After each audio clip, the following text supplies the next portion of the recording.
உலகமெங்கு வாழும் தமிழ் பேசும் மக்கள் அனைவரையும் சமையல்காரன் சேனலுக்கு அன்பு கலந்த வணக்கத்துடன் வரவேற்கிறேன். இன்றைக்கி நம்ம பார்க்க போகிற சமையல் வெள்ளை எள்ளு கொழக்கட்டை. வெள்ளை எள்ளு கொழக்கட்டை விநாயகருக்கு ரொம்ப பிடிச்ச ஒரு ஐட்டங்க. நம்ம தமிழ் கலாச்சார பிரகாரம் எள்ளு கொழக்கட்டை செஞ்சு விநாயகருக்கு படைப்போம். அதனால் இந்த எள்ளு கொழக்கட்டை எப்படி பஞ்சு மாதிரி அப்படியே பூ மாதிரி எப்படி செய்கிறதுன்னு நம்ம இந்த வீடியோவில் பார்க்கலாம். தேவையான பொருட்களை பார்த்து எடுத்து வச்சுங்க, செய்கிறதுக்கு ஈஸியாக இருக்கும். வாங்க வீடியோக்குள்ளே போகலாம். முக்கியமான விஷயங்க, பச்சரிசி மாவு இது வறுத்த மாவு கிடையாது. அரிசியை 1 மணி நேரம் ஊற வைத்து அதை மிக்சியில் அரைத்து ஆவியில் 20 நிமிடம் வேக வைத்த மாவு. எள்ளு கொழக்கட்டை செய்கிறதுக்கு நம்ம 50 கிராம் வெள்ளை எள்ளை ஃபஸ்ட்டு ஒரு நான்ஸ்டிக் தவாவில் ஃப்ரை பண்ணிக்கலாம். இதை நம்ம ஒரு 3 மினிட்ஸ் வறுத்தா போதுங்க. இது எப்படி வறுபட்டது ஸ்டேஜ் எப்படின்னா, அது பொரிய ஆரம்பிக்கும், எள்ளு வாசனை நம்மளுக்கு தெரியும், லைட்டாக கலர் திரும்பும். இந்த மாதிரி ஸ்டேஜில் இருக்கிறப்போ நம்ம எள்ளை எடுத்துக்கலாங்க.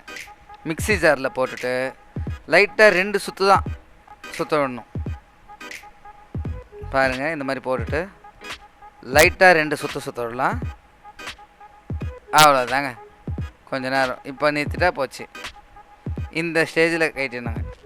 இப்போ இந்த ஸ்டேஜில் கைட்டு இப்போ நம்ம வெல்லம் வச்சுருக்கோம் 70 கிராம், அதை இந்த 50 கிராம் எள்ளுக்கு ஆட் பண்ணிக்கலாம்.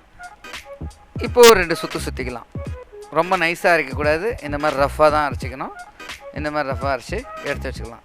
இப்போது ஒரு பேன் எடுத்துக்கணும், 1 கப் தண்ணி சேர்க்கலாம். அதே அளவுக்கு மாவையும் நம்ம சேர்க்கணும். இப்போ தூள் உப்பு தேவையான அளவு கொஞ்சம் சேர்த்துக்கலாம். சமையல் எண்ணெய் 1 டீஸ்பூன் சேர்த்துக்கலாம். இப்போ இதை நல்லா கொதிக்க விடலாம். நல்லா ரொம்ப கொதிக்கணுங்க தண்ணி. இப்போ நம்ம எவ்வளோ தண்ணி சேர்த்தோமோ அதே கப் அளவில் மாவு எடுத்துக்கணும், நம்ம அரிசி மாவு.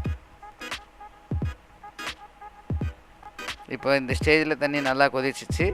கொதிக்கிற தண்ணியில் இந்த அரிசி மாவு 150 கிராம் நம்ம சேர்க்கலாம். சேர்த்துட்டு கட்டி கட்டாத மாதிரி, மாவு கட்டாத மாதிரி நம்ம ஒரு மத்தோ கட்டையோ எடுத்து இந்த மாதிரி கலக்கி விடணும்.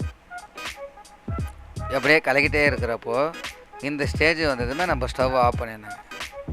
இப்போ அடுத்து மாவு நல்லா ஆறின பிறகு நம்ம எண்ணெய் கொஞ்சம் கையில் தொட்டு இந்த மாதிரி எண்ணெயை அப்ளை பண்ணி விடணும். மாவு சுற்றி பிசைஞ்சு விடணும். அவ்வளோதாங்க, இந்த மாதிரி பிடிச்சி விட்டால் நம்மளுக்கு கொழக்கட்டை மாவு ரெடி. பாருங்கள், மாவு இந்த பக்குவத்தில் இருக்கணும். இப்படி அழுத்தி விட்டோம்னா இப்படி மெதமாக லைட்டாக உள்ளே போயிட்டு வரணுங்க. இப்போ நம்ம என்ன பண்ணலாம், ரவுண்ட் பண்ணிவிட்டு விரிசல் இல்லாத நம்ம இதை சுற்றி விடணும். கிராக் வரக்கூடாது சைட்லலாம். சைடில் கிராக் வந்துச்சுன்னா மாவு சரியாக நம்ம பதத்தில் எடுக்கலான்னு அர்த்தம். கரெக்டான பதத்தில் மாவை எடுத்து இந்த மாதிரி பண்ணிவிட்டு இதில் பூரணம் வச்சுட்டு மடித்து விட்டு சுத்தூரம் அமுத்தி விட்டோம்னா சரியாக போச்சு.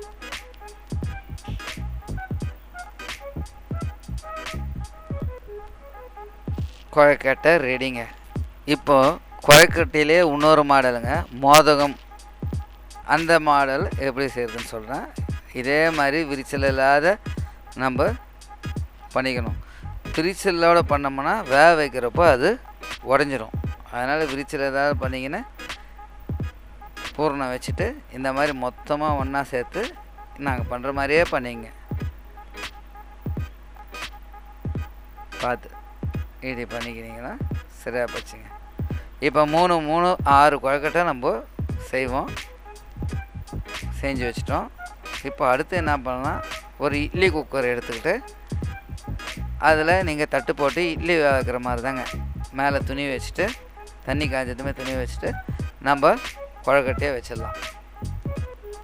செஞ்ச கொழக்கட்டையை வச்சுட்டு ஒரு 10 மினிட்ஸ் வேக வச்சு நம்ம எடுக்கலாம்.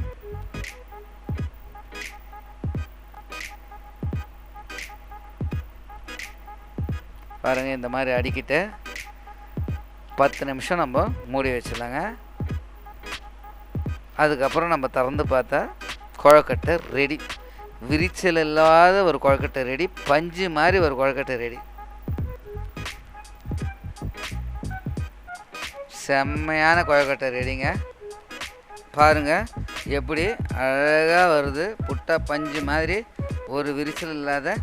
இந்த மாதிரி செஞ்சு பாருங்கள், சாப்பிட்டு பாருங்கள், கமெண்ட்ஸில் சொல்லுங்கள்.